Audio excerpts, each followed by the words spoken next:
Bienvenido a este vídeo en el que tenemos a Germán Guevara, Chief Financial Planner de Visa Wealth Management EAF y que además es director del programa de planificación financiera de FICAI, que prepara para la certificación European Financial Planner que otorga EFPA España. Bienvenido, Germán. Gracias, John. Muy amable.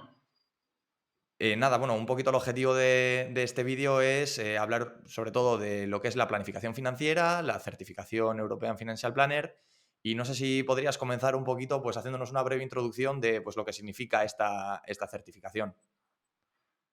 Bueno, la certificación del EFP, European Financial Planner, es, digamos, como la cumbre de la pirámide de certificaciones en asesoramiento financiero, que comienzan con el EIP, que es como la más básica, después está el EFA, European Financial Advisor, y que se centra básicamente está en dar asesoramiento puntual de productos financieros, que está bien y es necesaria. Y el European Financial Planner precisamente es eso, es otro eslabón en la cadena para poder dar un asesoramiento, planificación más completo, más transversal en los distintos parámetros de un cliente, que más bien que cliente es familia, ¿no? Al final la planificación, más que cliente puntual que trae un dinero, es una familia a la cual pues se le trata de plantear y orientar sobre soluciones a sus problemas y ilusiones, sueños vitales que muchas veces tienen que ver con la parte financiera. ¿Y cuáles son los puntos fuertes o los puntos clave de esta certificación? Supongo que tienen más que ver con pues, la temática de los contenidos, el temario que engloba toda esta certificación, lo que la hace tan completa, ¿verdad? A ver, la verdad es un balance, ¿no? Porque muchas veces cuando hablamos de planificación en la calle, con amigos o en otro entorno, o en la prensa, en blogs o lo que sea, se tiende a pensar que es algo como de coaching, de buen rollismo, de ingresos, gastos, de llegar a fin de mes, de organización, tal, que lo es, que es mucho de esto, pero también es de mucho rigor. Y entonces aquí está yo creo que el gran qué del equilibrio de la certificación EFP, porque se plantean temas que al final no es un invento de Europa, ¿no? O sea, esto viene mucho de Estados Unidos, que llevan más de 50 años con esto, y es básicamente tener, claro, eso, obviamente el tema de la organización de los gastos, la capacidad de ahorro, nivel de vida, el balance de la familia, un presupuesto, etcétera, etcétera, los seguros, pero también en el FP se ven temas de mercados pues mucho más profundos, porque al final el gran giro que yo creo que tiene esta certificación de cara a los clientes es que el cliente vea su planificador con otra óptica. No es el asesor que está muy bien y que le explica muy bien un producto financiero, sino es alguien que entiende muy bien de mercados y entiende la complejidad de algunos productos, o sea, entender temas como los swaps, temas como los CDS, temas como los bonos indexados a la inflación o en gestión de carteras, el presupuesto en riesgo, el VAR, etcétera, etcétera, que le dotan al profesional de esas herramientas, esa confianza para incluso algo que no se salga en el programa, pero con ese bagaje técnico pueda enfrentarlo y después las herramientas para orientar esa nueva relación con el cliente. Has mencionado Estados Unidos, no sé, en España comparado pues, con otros países como Estados Unidos o Reino Unido, ¿cómo está desarrollada esta figura de planificador financiero? Pues allí obviamente es un mercado mucho menos bancarizado, hay mucho más asesoramiento independiente y allí, para que te hagas una idea, la mayoría de gente tiene su contable. Aquí los que tienen su contable básicamente son los autónomos, o pequeño empresario, pero allí incluso el empleado por cuenta ajena tiene su contable para hacer la declaración de renta y tal, y al lado también tiene su planificador financiero o asesor, ¿no? Y en ese sentido, la planificación financiera lleva allí mucho recorrido. Hay carreras universitarias de planificación financiera, ¿vale? Y eso implica que simplemente llevan un kilometraje mucho más avanzado y nosotros pues vamos adaptándolo y vamos aprendiendo, porque al final pues mucho de lo que se hace aquí simplemente es un reflejo de los desarrollos de allí. Vamos, que aquí todavía queda por explotar mucho mercado. Sí, pero eso es como la ley de Silly, ¿no? La oferta crea su propia demanda. O sea, al final es algo que no existe, pero si nunca se Ya. ofrece, nunca va a existir. Con lo cual, tenemos que comenzar por ofrecerlo desde las entidades independientes, porque entiendo que alguna banca también está promoviéndolo y tal, desde las entidades o entidades independientes, cualquiera podría comenzar a plantear ese servicio, pero los clientes no vienen preguntando por planificación financiera. No es algo con lo cual, una vez se presenta, una vez se explica, pues el cliente encuentra, le cambia el chip y dice, ostras, esto igual es que es mucho más de poner el dinero a ver qué me da, ¿vale? Sino que realmente me permite solucionar problemas o cuestiones patrimoniales que antes solucionaba con la almohada y en el núcleo familiar. Ahora es tener un sparring profesional que le ayude a tomar esas decisiones patrimoniales, desde comprar un piso, una segunda residencia, comprar un piso para generar rentas para la jubilación, o un segundo piso, o hasta qué punto es bueno tener exposición inmobiliaria, reducirla, el tema de la empresa familiar, etcétera, etcétera. ¿Nos puedes pegar así un resumen más o menos con vista de pájaro de los contenidos o el temario que engloba pues, este programa de planificación financiera para preparar la certificación FP?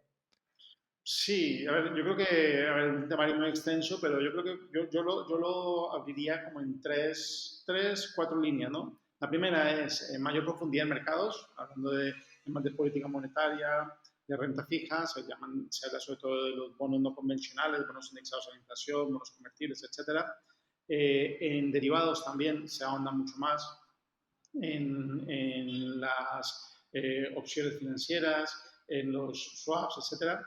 Gestión de carteras, también se ahonda mucho más en el proceso de gestión de carteras. Se desarrolla o se complementa lo que es Markovich, porque Markovich pues, está muy bien, pero hemos visto que el mundo es más complejo que una ley normal, con lo Hmm. cual está muy bien trascender de Markovich. Ese es, digamos, el primer bloque de mercados. Después sí hay un bloque de contenidos muy complementarios que parecía que sean de otras profesiones, pero que le ayudan al cliente y a la familia a ver qué es su planificador realmente puede ser ese sparring del que hablábamos, ¿no? Hablamos de temas de derecho civil, derecho de sucesiones, derecho de los efectos económicos del matrimonio, eh, hablamos de temas de valoración de empresas, hablamos de temas de... El planificador no va a ser quien valore la empresa, quien sea el experto para eso. Si el cliente tiene una empresa y lo va a vender, habrá boutiques, habrá consultoras especializadas en eso, pero sí que pueda ver ese reporte, entender la profundidad y poder quizá explicárselo mejor al cliente de lo que le han explicado los consultores, ¿no? Entonces, esas áreas son muy buenas porque le cambian el chip a la familia con respecto al asesor, que no es solamente un asesor de producto financiero, sino también en otros ámbitos, ¿no? Después está la parte de fiscalidad, que evidentemente tiene un bloque especial y es muy importante porque a nivel patrimonial, mientras hay más patrimonio, pues mucha más incidencia fiscal o posibilidad de tener unas estructuras fiscales más eficientes. Y después está la parte de planificación, cuarto bloque, que quizá evidentemente es el más importante y es el que lo engloba todo, es donde se unen todos los módulos y se plantean cómo crear esos planes de inversión, cómo generar esa confianza con la familia para realmente que le dé toda la información, porque al final es como un médico de cabecera, que al médico no puedes tú irle a jugar póker y decirle no sé, que come muy bien cuando está comiéndose 2 chuletones por cada fin de semana, ¿no? Entonces, Claro. yo creo que los planificadores tenemos que lograr generar esa confianza en las familias para que nos digan todo y quizá un poco más, para ser realmente como digo, esos sparrings para lograrlos, ayudarles a tomar mejores decisiones patrimoniales. Ujú. Vale, te voy a hacer dos preguntas relacionadas con el programa. Una tiene que ver con la metodología que se sigue, un poquito qué características y qué material puede tener un candidato para luego presentarse al examen. Y luego, en referencia al examen, qué características o qué formato también tiene el examen de certificación FP. Sí. A ver, en Ficai, el programa que hemos creado en Ficai, objetivamente creo que es muy completo porque le permite a una persona, a su ritmo y con sus velocidades, tener todo el contenido, tanto en material didáctico como en vídeos, como en test de autoevaluaciones para uno mismo irse haciendo ese chequeo, test de evaluación al final de determinados módulos, vamos haciendo una recopilación de preguntas para que la gente se testee un poco y ver qué tal está. También tenemos una herramienta que es Testualia que ayuda a generación de test de forma aleatoria, pero muy afín a lo que es el examen, con lo cual le permite también al candidato y al alumno pues irse practicando, porque yendo al examen, lo que ha logrado este examen FP es que es mucho más de análisis y de criterio que examen memorístico, ¿no? Que al final eso es un poco un eslabón adicional, un eslabón más en la cadena de aprendizaje, ¿no? Quizá en otros certificados financieros, con aprenderse una fórmula, cortar y pegar, o pegar y cortar, porque al final le Mm. cambian el orden y tal, pero es lo mismo, ¿no? En el FP hemos visto que las preguntas muchas son más, sin ser más difíciles o rebuscadas, sí requieren un poco más de visión más abstracta y entender muy bien el contenido, ¿no? Entonces creemos que con los casos prácticos que abordamos también en el curso, permite al alumno tener ese criterio y mejorar ese criterio de he leído, he entendido, pero ahora voy a ver si lo he aprendido, ¿no? Porque eso es otra cosa. Claro. ¿Cómo cuánto se estima necesario para preparar pues, con ciertas garantías o seguridad el examen? A ver, yendo al formato del examen, que se me Ah, quedó sí. pendiente de la pregunta anterior, el examen son 50 preguntas, son 2 horas, ¿vale? Eso ya nos da un poco la parte teórica, ese indicador de mayor complejidad o mayor reflexión requerida para contestarlo. Ujú. Después hay un caso práctico de 4 horas, ¿no? Ese caso práctico realmente ahí es donde el candidato, y yo siempre le digo a nuestros alumnos, nosotros creemos que el caso, la parte de test, llevando un buen curso se tiene que poder superar, ¿no? Y nosotros nos preocupa mucho más la parte del caso, porque el caso práctico realmente es enfrentarse a un papel en blanco, tener el criterio, la tranquilidad, la, las herramientas para poderlo enfrentar, para poderlo defender. Siempre toca defender el caso, independientemente por donde me disparen, yo poder realmente aplicar y expresar en un papel todo lo que se ha aprendido. ¿Vale? Y para eso entendemos que un buen planning está alrededor de unos 6, 9 meses, debería ser lo suficiente con un ritmo, pues cada uno tiene su ritmo, sus posibilidades, su Claro. vida laboral, vida familiar, las restricciones que tiene esto, que lo sabemos, pero yo creo que en torno a 9 meses debe ser suficiente. Ujú.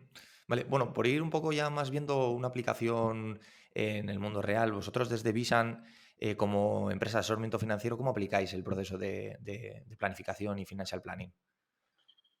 Pues repito, la inmensa mayoría de clientes, salvo que vengan recomendados por otros clientes de Visan que ya saben lo que es y han hablado de nosotros, y entonces ya el cliente que viene por ahí sabe cómo trabajamos.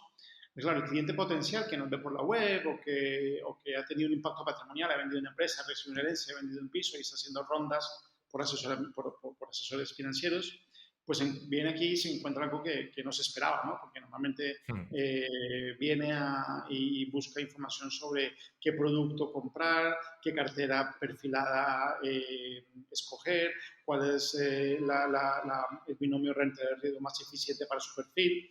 Esas cosas que no decimos que no sean importantes, pero que evidentemente la planificación va infinitamente más allá, ¿no? Entonces, el primer reto es explicarle al cliente qué es la planificación, cómo funciona la planificación, por qué es importante y por qué es útil, ¿no? Entonces aquí hay muchas situaciones, ¿no? Desde el cliente que considera que lo tiene todo controlado y solo necesita invertir, pero que esto le plantea un cambio de paradigma, ¿no? Hasta el cliente que realmente encuentra que esto es lo que está buscando y nadie se lo había ofrecido, ¿no? Entonces, la aplicación práctica es, primero, explicar y convencer al cliente de los beneficios de la planificación y a partir de ahí englobar todo lo que el proceso comprende, ¿no? Que ya hemos comentado antes, ¿no? La parte de ingresos, gastos, el balance, los seguros, testamentos, etcétera, etcétera. Bueno, pues por también ir resumiendo un poquito toda esta información, nos queda una última pregunta que yo creo que es bastante importante, sobre todo para aquellas personas pues, que estén planteándose dar un salto cualitativo en su carrera profesional, en la industria de la gestión patrimonial, el asesoramiento financiero, etcétera. ¿Tú ¿Para qué perfiles profesionales crees que está dirigida esta certificación y pues, qué les aporta el obtenerla? A ver, en general hay una falsa percepción de que la planificación financiera es solamente para altos patrimonios. Ahora, hace un momento yo estoy diciendo que la parte fiscal da mucho juego para los patrimonios altos, esto es evidente, patrimonios más modestos y tal, pues la parte fiscal no da mucho juego, pero no quiere decir que no les sirva la planificación. Y me explico. Uno de los vertientes, uno de los vectores más importantes de generación patrimonial es el ahorro. De tal manera Ujú. que un ahorro bien planificado y bien generado a lo largo de 3 5 8 10 años, que pasan relativamente rápido, se puede convertir en un patrimonio financiero bonito, ¿no? E interesante desde el punto de vista de gestión y de negocio. Entonces, mi respuesta es, el perfil profesional, evidentemente, es para una persona que haga banca privada, que haga banca personal, pero no, el mensaje es, no está limitado a quienes gestionen altos patrimonios en la medida en que al tener una relación totalmente transversal con la familia, no solo el ahorro que genera, sino también los impactos patrimoniales que van a tener. O sea, en la planificación se ve, por ejemplo, si es viable que de aquí a 8 o 10 años pues se vendan una segunda residencia y ese dinero se convierta en patrimonio financiero para cubrir la jubilación. Eso, digamos que se ve en la planificación, se plantea en la planificación y se va decidiendo. Después puede cambiar, pero no necesariamente tiene que tener un patrimonio actual muy alto para poder requerir y utilizar eficientemente una planificación financiera. Vale, pues muy bien, Germán. Oye, muchísimas gracias por este ratito que nos has dedicado para poder explicar tanto el programa como la actividad que un planificador financiero desarrolla. Y nada, hasta la siguiente. Perfecto, muchas gracias, John, y nada, estamos en contacto. Abrazos. Bien, un saludo.